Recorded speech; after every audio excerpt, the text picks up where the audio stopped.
Welcome to the IBMS Lothian and Borders podcast.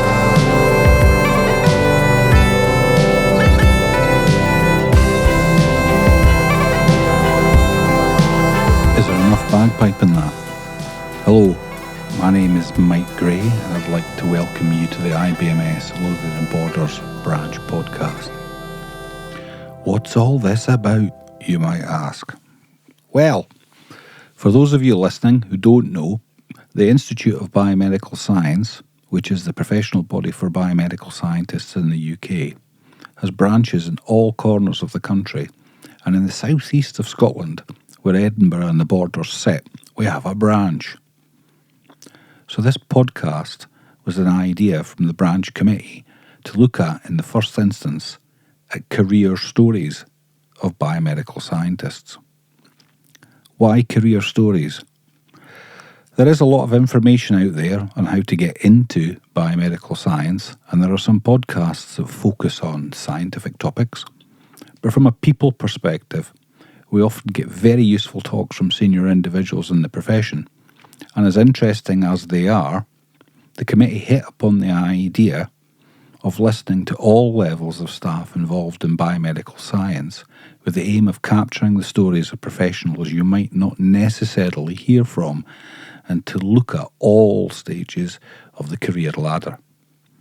So each story, we hope, will be inspirational. Each story will have a message, and if anything, will highlight the myriad of ways that people get into biomedical science. So if you like stories and finding out about people, then stick around. What could possibly go wrong? Hello, I'm here today with Gayle Johnstone. And that's Johnstone with an E, yes? It is, yes. Excellent. Okay, Gayle, for everybody that's listening, can you tell them what you are currently doing? What do you do currently, right now? I'm a specialist biomedical scientist at Dumfries and Gayle Royal Infirmary, and I'm based in the blood science department, but I'm biochemistry trained. Right, okay. I used to work in Dumfries. Did you? Yeah. Whereabouts? In microbiology. Did you? Yeah, at the old... Well, I've been there. At the old Royal Infirmary. Yes, I was there. I've been there in Dumfries since 2003, so, you know. So, yeah. Sorry, everybody's listening to this and going, why are you talking about that? I mean, completely pointless. Yeah, and you were downstairs in the bottom of the hospital. That's correct. And I think I was there until 99. Right. The year I graduated. That shows how old I am. Right, let's try and attempt that start again, right? So nobody's interested, Mike, in where you've worked or who, let's just talk about Gayle. Okay. So that's where you are at the moment, and Dumfries is a lovely town in Scotland. This is just in case anybody is listening from Australia, the United States, because we have had some people from Australia, or United States, and Dumfries is kind of famous for what's Dumfries famous for? Rabbie Burns. Rabbie Burns, the first site of which is a medical one. This one, I think it was the first anaesthetic ever. Was it as well? Mm-hmm. Was that alcohol in the ship in? White maybe Sands. Maybe the Globe where Rabbie Burns used to drink. Right, okay. If you cast your mind back, because this is about how you got to where you are right now. So if you cast your mind right back to before any of this absolutely happened, and put yourself back in your childhood shoes, how did this start? How did the interest in doing something like this start? Or is it a series of unfortunate events or fortunate events? Do you know, sadly, you probably could say unfortunate, but oh dear. But it is fortunate as well. So I had cancer when I was 14, 15 years old. And I was always curious, like, what are you looking at? Well, when you get scans or you're getting your bloods taken, I was really, really curious. And I really do like science, maths, things like that. So I actually firstly applied to do radiography. Okay. So at Queen Margaret in Edinburgh. So I actually left Dumfries and was studying radiography, but it wasn't for me. Maybe it was the physics, not too sure. But no, but I did love being in the hospital environment. So after a year of doing radiography, I swapped to biomedical science at Napier. And yeah, and got my honours degree there and graduated in 1999. So Right. yes, it is unfortunate that my interest probably came from being ill as a child, but I was so curious, and I wanted to know what they were looking at. What are you looking at?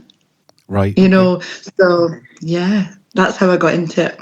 So you were clearly clearly you're from Dumfries. Yes. I am. So you made a conscious decision to go to Queen Margaret, and just again for the listeners, Queen Margaret's a college in Edinburgh, Yeah, which is not close to Dumfries. not too far. It's only about an hour and a half away. So you finished school, and then decided to go and be a proper student for a while, basically. Oh yeah. Yes, and I love Edinburgh, so that's how I ended up in Edinburgh. Right. Okay. Cool. And the thought process that you went through to get from radiology, physics, and X equals Y, and the maths, etc., to biomedical science. How did you make the connection to a laboratory at the end of, I don't quite like radiology? How did that work?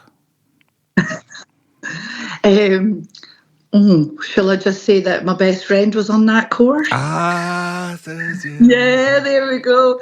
And it was just to still stay. I wasn't interested in obviously being a doctor or being a nurse or anything like that.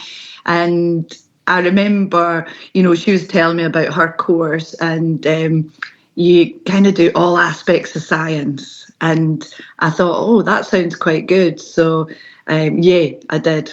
I swapped over and started again in first year. So, Right, okay. the eternal student. So of course, given your personal history, etc., there was a link there to when she started. Well, I'm supposing when she started to describe what it is she was doing. Were you linking in your head where you had been as a teenager versus what your possible career might be? Well, yeah, I mean, I think obviously maybe radiography was more linked to what was, Okay. what happened to me as a teenager, because I got multiple scans and x-rays and things like that. But I think the biomedical side of it actually is what I was more interested in. So that's why, the science side of it, and that's what really caught my interest, not just because my best friend was on the course. Okay, but that was clearly one of the deciding factors, I think. Right, okay. So you start in first year, and was the degree course that you were on full-time, yes? It was, yeah. And it was 4 years honours degree. Okay, so you did like Freshers Week and the full student experience. Oh, yes, definitely. Excellent, good. Now, in terms of registration or work experience during that time, because there's many paths, and again, this is for the people that are listening. I mean, these days, you've got intercalated degrees, you've got degrees with coterminous registration at the end, you've got top-ups, you've got various different mechanisms for people, but clearly you're on a biomedical science degree. And I think if I recall, so the The degree at Napier in the early 2000s, that was a registerable degree, wasn't it? It was, yeah, and I don't believe it is so anymore, unless they've got the registration back. But yes, it was registered. But it's funny because when you do start those degrees, you don't. Nobody tells you about the registration if there are, and they don't tell you about that, which is great. Which they do obviously tell students now, but it's definitely not. Something that I was aware of or made my choice any different. It was not until I actually graduated that I realised that the registration, that was important to actually go into an NHS job. Right, okay. So during your studentship, when you were spending quite a lot of time in the pub, etc., when possibly, I don't know, it was when did the idea of, I guess what I'm trying to figure out in my head is clearly the biomedical science degree at Napier was aimed at people wanting to do biomedical science, and therefore, theoretically, the work is in a laboratory, yes? Mm-hmm. So did you know that at the time? No, not really. The thing is with the biomedical science degree, because it was quite broad, whenever, obviously, I went into biochemistry, obviously, after that. But when you're on that degree, you can go do virology, microbiology, there was toxicology, you actually did all aspects of science. So it did open your eyes to all the different, types. And then you could actually, I think after your second year, you could specialise if you could stay on the biomedical science, or you could do a straight microbiology course, or you could do I think it was toxicology. So you could choose then which route you would actually take in. But I stayed on the biomedical science because I felt like it gave me a broader spectrum of all aspects of the science. Okay. And when you were going through that course, was there a career formulating in your head? I'm trying to make the connection between a job and this. Yeah, carry on. No, right, okay. Yeah. To be perfectly honest, I honestly didn't think I would. I wasn't too sure what I wanted to do. Still young, and you're, enjoying your student life, and you're getting through your degree. And but it was actually on the notice board at Napier that there was a job as a trainee scientist at Edinburgh Royal, which is the old Edinburgh Royal. And I remember speaking to my mum and saying, "Oh, there's a job," and she says, "Well, just apply for it." And I said, "Oh, I don't know if I still want to do science now." And she said, "Well, what are you going to do? Why don't you just apply for this?" Yeah, I'm perfectly honest here. And she said, "Just apply for it, see how you get on." So I did, and I got an interview, probably the most informal interview ever.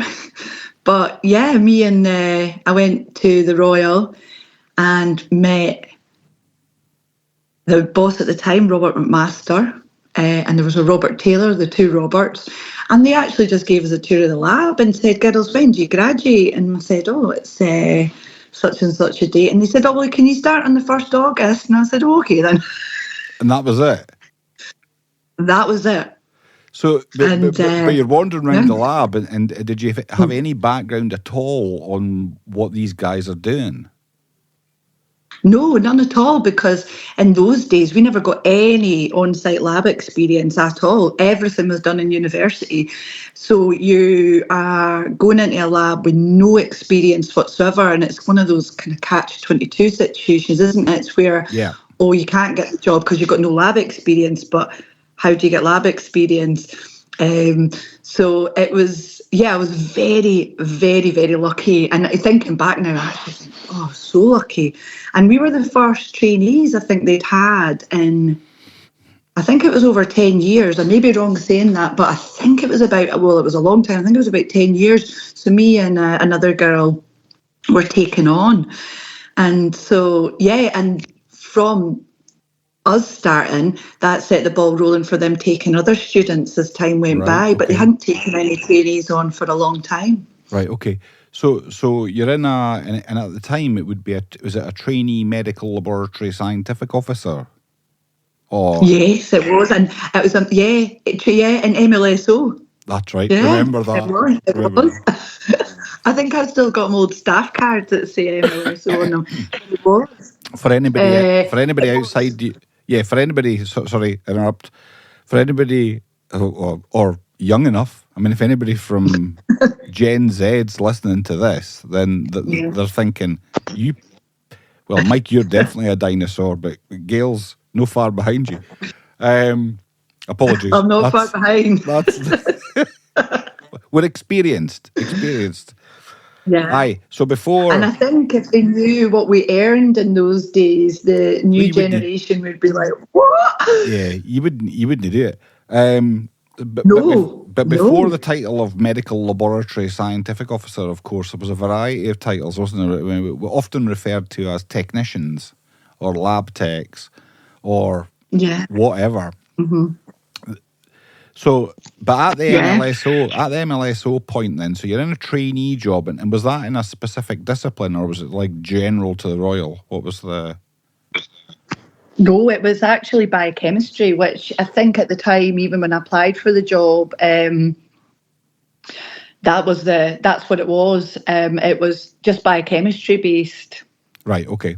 So that then meant you were in a trainee MLSO, and you then had to start your registration process. Yes.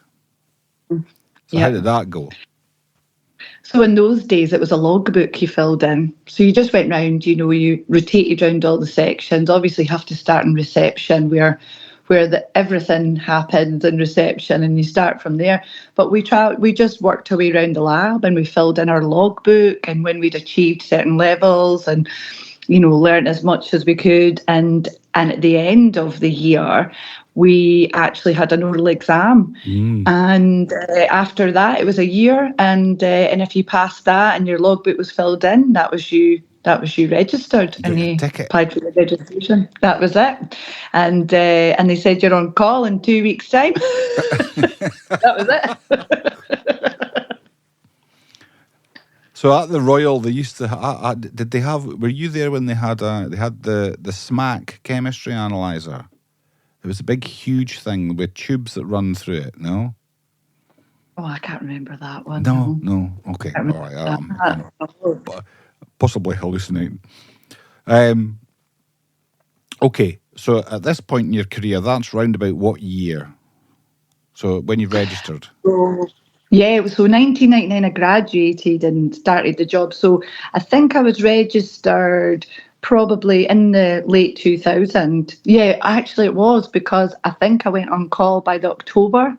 So I started in August 1999. So yeah, it was probably about the September 2000 I became registered. Right. Okay. And I was on shift by the October. For some people these days, that may sound as hilariously quick. Yeah, I know.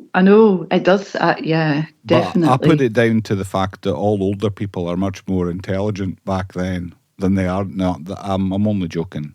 I'm only joking, young folk. That's not true. It was a lot more. It was a lot more hands-on chemistry then. Absolutely. But it's a lot Different more time. automated. Definitely different times. But that I like the fact that my lab life started with that. With those type of proper experiments to get patient results. It Absolutely. relied on you and your techniques to get the proper results. So that was, I loved that about it. So you're at the Royal, and you've got some money in your back pocket, and you're on call.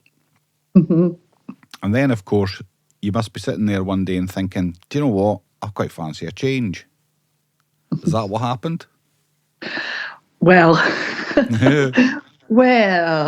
so I think after a couple of years, and I'll not lie, I mean, shift work and night shifts in the lab, it's hard work because you do work on your own a lot. You're lone workers.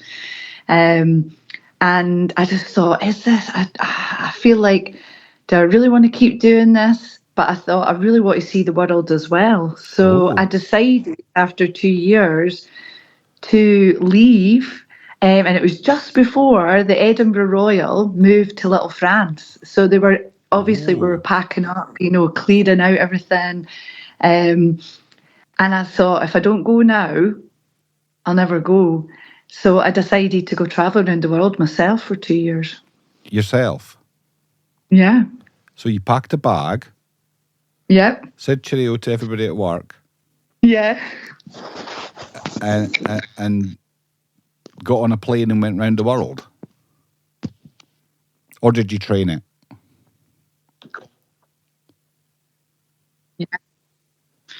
Yeah, I just, that's what and I thought, well, you know what? I've got my skills, I've got my experience. And if I do find another country I want to live in, I would try and use my degree to be in it. But yeah, I just, off I went on my travels. Right, okay. So you've got a qualified, medical board scientific officer, stroke, nearly at the cusp of changing it all into biomedical science, because that's what happened. It did, yeah. You're on a plane and you're about to go around the world. And when you say go round the world, what do you mean by go round the world? Just the kind of direction I went. Okay. I just started Canada and then America and then New Zealand. It's just the way my play. I got a round the world ticket, and I don't know if you remember the student travel agency, STA Travel. And that's who I booked it with. And it was just the way they said, oh, you're best just getting one that continues on. So that's really the only, so that's why I went round the world. So yeah, the direction I went all the way round. Okay, so you went west then? Yeah. Right, okay. Yeah, I went west first. So how long did the round the world adventure take? I think it was about 20 to 22 months I was away for. What? Yeah.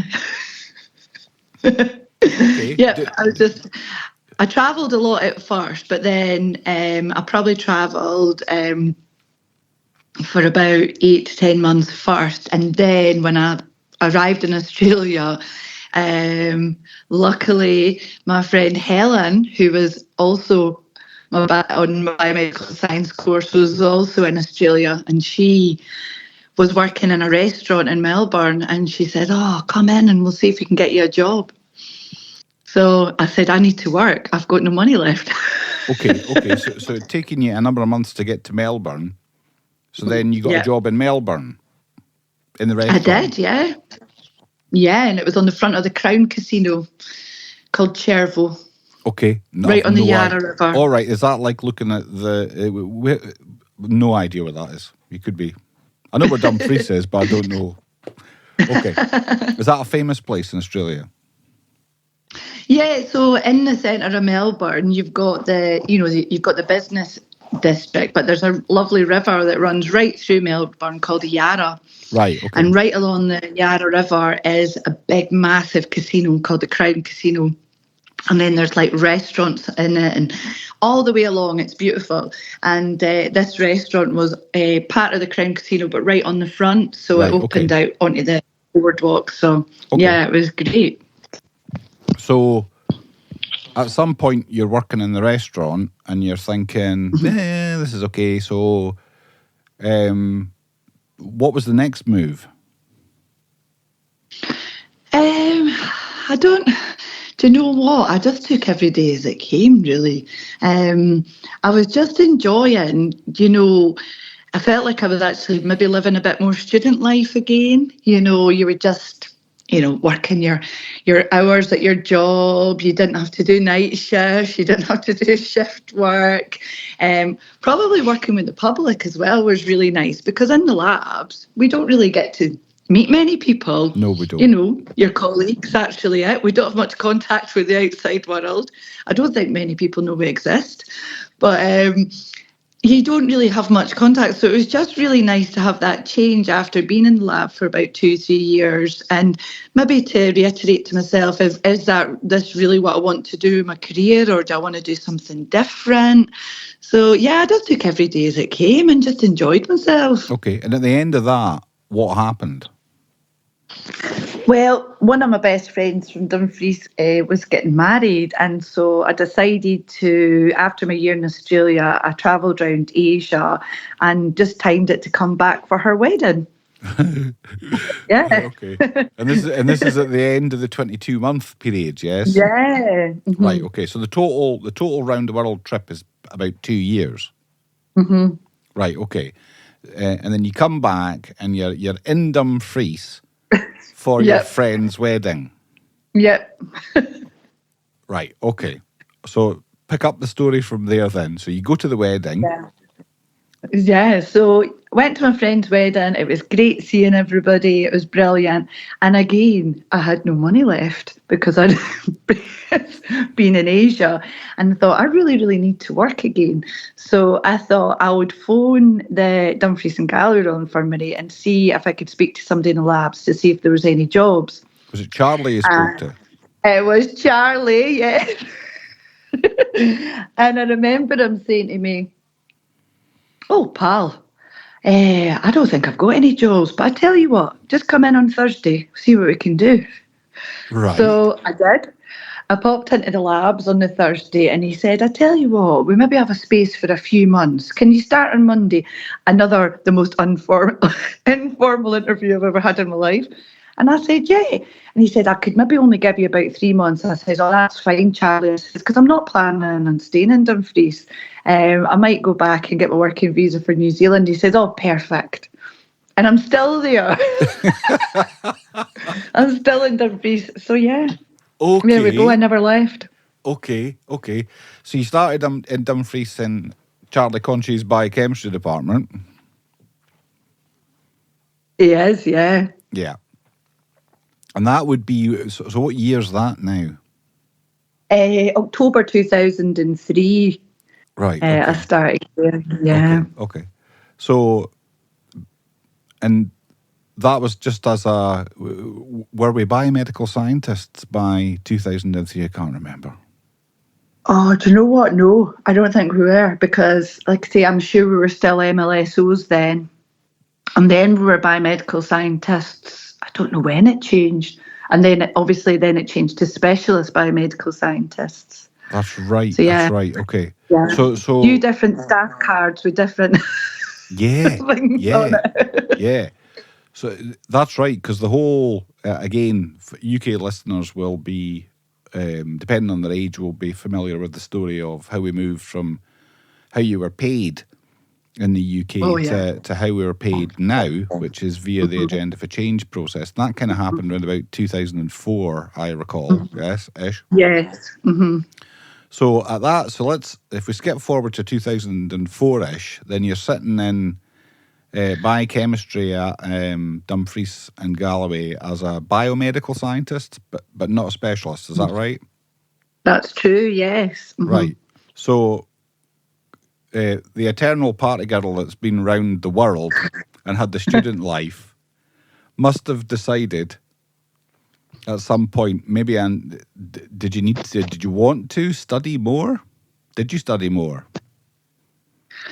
No, I didn't. I just enjoyed doing my job. And it was such a lovely lab in Dumfries. It was really, really good. And in those days, our shifts were 24-hour shifts as Right, well. okay.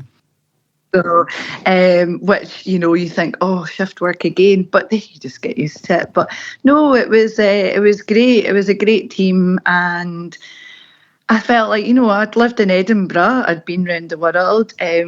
Actually made me realise how, nice and lovely Dumfries is. Oh, And lovely it was place. quite Lovely. nice to it was quite nice to be back with my friends and my family, and just really, really enjoyed it. And then I met my partner Jamie, and so we just, I think after a couple of years together, I said to him, "Do you want to go travelling?" And he's like, "Yeah." Okay. So we went again. Right. Okay. Right. So this takes us up to 2000 and what? Oh, I can't even. I'm trying to think when we would have went. It might have been about 2007. I think. Okay. But yeah, I was very lucky. Approached my work to take 3 months off work, Okay. and we decided to go away traveling again. Because I'd met so many amazing people and had so many friends, and my friend Annie, who was on the original biomedical science course, she Yeah. hadn't come home. She'd went travelling too, and I said, "Well, we need to go back to New Zealand to see her." And Jamie luckily got the time off as well, so we just thought, let's go. So we went away for 3 months. I'm kind of hoping he went willingly and you didn't kidnap him. Right. Okay. So No, he went willingly. right, excellent. So the pair of you go off to New Zealand. Mm-hmm. And because I'm smelling there's a but you see, so was it definitely 3 months? You came back. Yeah, this one was. We had to come back. Yeah. Well, we went to Australia and New Zealand, Hong Kong, and Thailand. All right. Oh wow. So we actually managed to squeeze in quite a lot, and it was really, really good. And it was just nice seeing like the friends again. But we were quite happy to come back, and when it makes you realise like the world is a massive place, you can do these things, and it is achievable. And we even though we're in a small town, we had loads of like friends and family, so it was lovely. Yeah, I didn't mind being back here, and Right. like I say, the lab we work in is lovely. So I was happy. It was good to come back. Excellent. So that brings you back up to about 2008, say, yes? I think so. Right. Memory's not the best, but I think it must be round about that time. So has anything significant happened since then at work? Well, obviously, we moved. There was a brand new hospital built in Dumfries, so we moved to the new hospital, which is situated just off the other side of town, and it's an absolutely beautiful hospital. And as you'll remember, the old labs, we were right at the back of the hospital. Oh, yes, I do. Yous were right in the basement of the hospital with Yes, micro. I remember, yes. So it's lovely. We're at the front of the hospital, right at the front. All the windows look out the front, and it's a lovely, lovely board new flat. So, yeah, since then, we worked away, and I obviously had my children, and then we moved to the new hospital. So, yeah, there has been a lot happening since then. And have you ever thought about any other career move? No. Is that No. you done now? Yeah, it's obviously I must have loved it. I must love it as much as I do, because I haven't really ever changed. No, I love being in the lab. I love I still like it to this day. Right. Okay. And it always drew me back. And it's a great, interesting career. It really is. And you get called a scientist. What's not to love about that? I know. So is there any of the science that you specialise in? Because I know that biochemistry departments have specialised sections. Or do you do any of those? No, because we're Dumfries and Galloway. Because we're in Dumfries, it's a general biochemistry lab, and we do a number of tests. We have a number of analyzers, different analyzers. Obviously, there's a lot of immunoassay tests that we do, which now a lot of hospitals will send to a reference lab. There is more so the centralised labs, which they'll specialise in those. But yeah, we are still a busy hospital. We still get between 1,600 to 1,800 samples a day. But yeah, as much as obviously you've got your automated section, we still do, everything. We do myeloma screening, osmolality, CSFs, your diabetic screening. Yeah. It's a very busy lab for the region, because we cover Dumfries and Galloway. Really, we do have a little satellite lab in Stranraer, but they can only do a certain amount of tests, so the rest come up to us. Yeah, I remember I remember the Stranraer lab, or waiting on a Saturday for the bus to come in with the Stranraer samples on it. Yeah, I used to do that. Yeah, which would never be allowed these days, would it? Thank goodness for the blood bikers Absolutely. and hospital transport. So your career aspirations are that you're in a comfortable place in a great town with a great team. What are you looking forward to? Oh, just to keep my career, keep going, because we're always constantly learning. It's like when you say to the trainees, they feel like a bit of a fish out of water and there's so much to Yeah, learn. yeah. You try and say to them, but we're still learning to this day. We're still learning. Things change all the time. So as much as you think you know everything about your job, you don't. Things change, assays change, you're continually, your CPD, you're doing that. You've got Oh, yeah. your Learn Pro, your mandatory training. So we are not, like obviously I said, I didn't do any more study, but we're always studying. It never ends. We're always, doing something to keep up to date with everything. And that's the best thing. It kind of keeps you on your toes, because you have to keep up to date and you have to make sure everything, any changes that have been happening, and even in the industry with companies or assays, because science is always evolving and we have to evolve with it. Absolutely. Do you take part in the? Do you have a shift, or is it on call, or how does it work? Yeah, we've got so we've got a shift pattern, and we do days, lates, and nights. So the days are like 8:30 to 5:30. Late shifts are 1 p.m. till 10, and then your night shifts are really like 10 o'clock till 8:30 in the morning. All right. Okay. And yeah, so we're on a rota system. So, from when I first started, doing 24-hour shifts, which is crazy when you think back, but it's obviously changed over time. And I think like when you get, even though you're night shift and you're 10 till 8:30 in the morning, you think, oh, night shift, but you think, whoa, I used to work 24-hour shifts, so that's actually right. not too I think bad. people forget I this, know. and again, you young people that are listening to this, you forget that back in the day, you would work a full day, and you get to 5 o'clock, and you were the person on call. And what happened, I think, certainly in the 90s and the early 2000s, what happened was that biochemistry labs in particular got busier and busier and busier, to the point where when you were on call, you had to stay in. Yep. Yeah. Because we used to, you could be phoned, switchboard, you would hand over and say, it's Gayle on tonight. And but you'd never make it to the end of the hospital car park, and you were getting phoned back in. Exactly. So yeah, so there was really no point, and we were very lucky in Dumfries because we had on-call rooms, so you could be comfortable. And they really had to phone you if you wanted to, for them to for you to analyse their samples. Whereas obviously that's evolved now, and it's just a 24-hour service.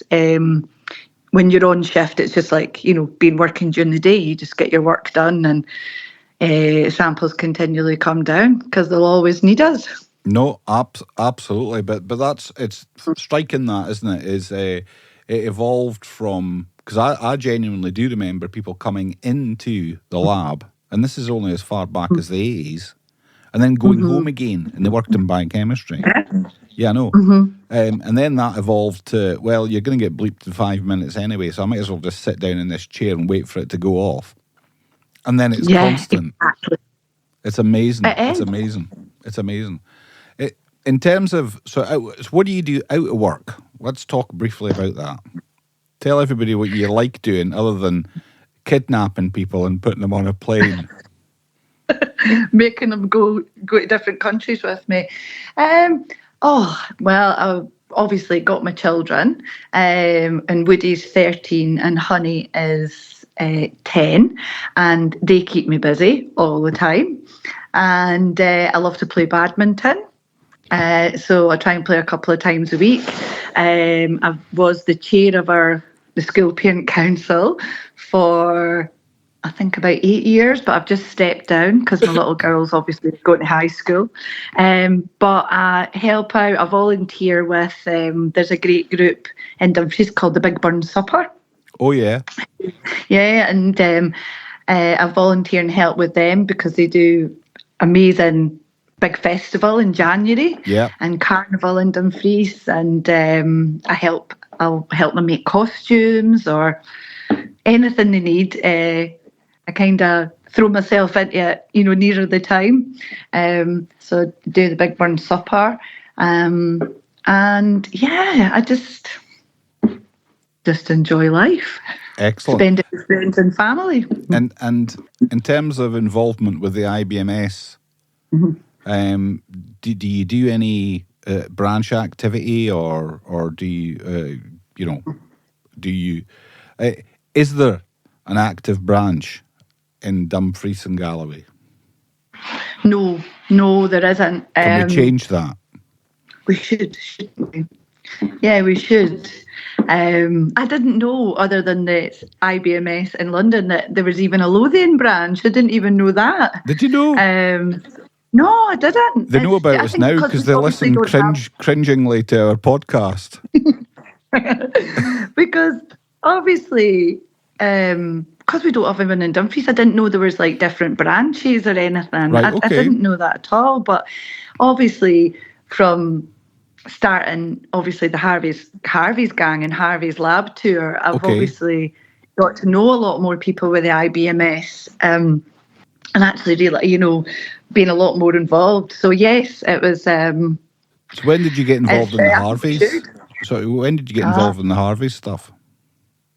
So it was 2018. I saw my friend Tammy Hansen. Now Tammy's a senior at Sick Kids in Edinburgh. Yeah, we don't have that hospital's not there any longer. But no. So Tammy, if you're listening, you work at the Royal, don't you? Yeah, she does. Yeah, she's at the Royal. Well, she's a local girl as well. She's another Dumfries girl, is Tammy. Is she? So, yeah, she is. Oh, right, okay. There we go. All the best ones. Folk are listening to this and thinking we're right pair of sweetie wives. Well, I do say to Tammy, if it wasn't for her, I would never have started Harvey's gang. So thank you, Tammy. Excellent. But I remember seeing a post on Facebook that Tammy had posted about this Harvey's gang tour, and I think STV, they'd went in and actually, filmed it all, and about how, they'd brought, a child under paediatric care in the lab just to, see where their bloods go. And I remember commenting on our Facebook page saying, "Oh, wow, Tammy, that's amazing. I would absolutely love to do this in Dumfries." And Malcolm Robinson, who founded Harvey's gang, answered my thing and said, "Send me your number, Gayle." And he said, "Let's do it." And I was like, "Excellent." So I did. I sent Malcolm a number, and he phoned me. And we talked for about an hour and a half about what Harvey's gang was and how it was all started. And I said, "Oh, Malcolm, I really, really have to do this in Dumfries because in fact, it's one thing I never ever mentioned. I was thinking of doing my teaching at one point because I thought I'd love to be like a science teacher, but I thought I never ever went down that route. So yeah, we just chatted, and so I went to obviously my bosses and said, "Look, there's this initiative called Harvey's Gang." There wasn't, it was very, very new, this, and it was very, very new. And so not many people knew about it or anything. And they were great. They were absolutely brilliant. They just said, "Oh, that sounds absolutely brilliant, but we need to go upstairs. We need to go to the powers that be and to get say some to them permission. we need to get some permission." And they were honestly absolutely brilliant. They said, "This just sounds amazing. Go for it, Gayle. However we can support you, just do it." So with Malcolm's help, he sent me through a little kind of crib sheet of notes, some documents, and just said, and I obviously spoke to Tammy, and Tammy helped as well. And he said, just, change them to your logo. And I think we were only the fourth hospital in Scotland to sign up to do them. Excellent. And that was 2018. And I started them in the April 2019. Right, okay. And for those that are listening saying, what's this Harvey's Gang thing about? How would you describe Harvey's Gang to the people out there? Oh, wow. So obviously not Harvey's Gang anymore. It's Harvey's Lab Tours since Malcolm retired, and the IBMS have obviously taken over the tours. It is really bringing children under paediatric care into the lab so they can learn where the blood goes, why they're getting their samples taken, because we are a grey area. We are the unknown. You could ask any adult as well this. You get your blood taken. Do they really know where it goes? No, they don't. They don't know any of our processes, and then they're sitting at the other end waiting for results. So if you think about as a parent, waiting for results on your child, you're anxious, kids are anxious, and this grey area makes the anxiousness and the worry because they've no idea what goes on. We're such a grey area. And Malcolm, obviously, he had a call from a ward, a little boy called Harvey who had leukemia, and he was curious, like, why are you taking my bloods? And they said, look, can he come to the lab? And Malcolm obviously got Harvey down to the lab, gave him a lab coat, rolled up the sleeves, and I'm sure a couple of hours later he said they were still going around the lab, and he realised then, why are we in the lab's not part of this? Why are we not part of a child's healthcare pathway? Absolutely. And he said, and he was just mesmerised by it, Harvey. And you could see like the light bulb moments going, oh, so this is where my blood's going. That's where it's getting analysed, and that's who's looking at my bloods, and that's how they've got the results. And you see, kids like to know everything from start to finish, and the unknown is where the stress and the anxiety and the worry comes from. So in memory of Harvey, Harvey Buster Baldwin, Harvey's Gang was born. So it's really just trying to demystify the labs and really give the kids empowerment and, make them in charge of, their, why they're getting their bloods taken, and they can picture all the processes involved, and it just takes away all the worry. Well, it's an amazing story. I do hope you think about setting up a branch of the IBMS. I'll have to see about that, yeah. you can be chair of the Dumfries and Galloway branch. From parent council to the IBMS branch. Yeah, well, you see, it's not that I was personality profiling you or anything, but I'm sensing a deep desire to organise people to do things. Good things, yeah. But honestly, the Harvey's Lab Tour is, for me as a scientist, really, it makes you fall in love with your job even more, because it makes you realise like what an important role we play, and to be seen as well, that we've got such a cool job. We do. We've got a cool job, and just to be able to use our knowledge to give these kids the power back, through tough times. They're going through tough times, and if we can help them in any way, I think it's great. But I would recommend anybody to do Harvey's Lab Tours. Okay, well, that's a great note and a really positive point, I think, to draw it to a close. Gayle Johnstone from Bondi Beach to Dumfries via other places. Yeah. And our story about how biomedical scientists make a huge difference, and the fantastic work of Harvey's Lab Tours. Definitely. And we were so lucky, obviously, when we went to London to the IBMS Awards this year, and we won Harvey's Lab Tour of the Year, which was... Did you? Yeah. All right. Okay. Yeah. So it was the first year they've ever done the award, and it was just magical. And I met Malcolm, which was even more magical, because that's the inspiration behind it all, and Harvey as well. The amazing legacy that Harvey's left, to help all these kids. So yeah, and then we got biomedical science champion as well as Dumfries and Galloway people. So Well, yeah, okay, we did well. right, okay. Enough gloating from the Dumfries crew. So I think we'll say cheerio to the award-winning Gayle Johnstone and her crew. And thanks very much for telling us your story. Oh, thank you so much. Thanks so much for listening to my travels and my career and No things. problem. It was a journey. Okay. See you, everybody. It's bye-bye from me. Bye. Thank you.